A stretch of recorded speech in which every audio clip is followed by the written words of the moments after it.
Hello guys, welcome to my short video.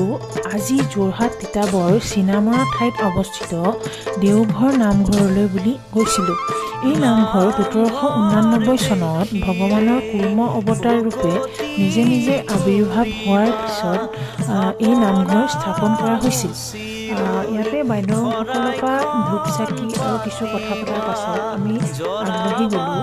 এয়া তাৰে বাহিৰতে ধুনীয়াকৈ সব কিনিব পৰাকৈ দোকানো থাকে, আপোনালোক যাম বুলি লৈ যাব পাৰে। খুব জাগৃত স্থান, ইয়াত হেনো মানুহৰ সকলো মনৰ কামনা পূৰণ হয় বুলি সকলোৱে বিশ্বাস কৰে। সেয়ে আমিও গৈছিলোঁ, খুব ভাল লাগিল গৈ।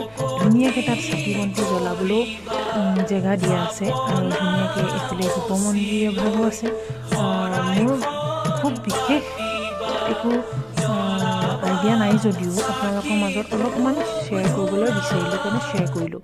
তাৰপিছতে আমি বহি ইয়াতে সকলোৱে প্ৰসাদ দিছিলে, প্ৰসাদ খালোঁ। তাৰপৰা আহি আমি ফুডভিলাত এপাক সোমাই জাজি ধাবাত দুপৰীয়াৰ আহাৰ গ্ৰহণ কৰি ঘৰলৈ বুলি ৰাওনা হ'লোঁ। ধন্যবাদ।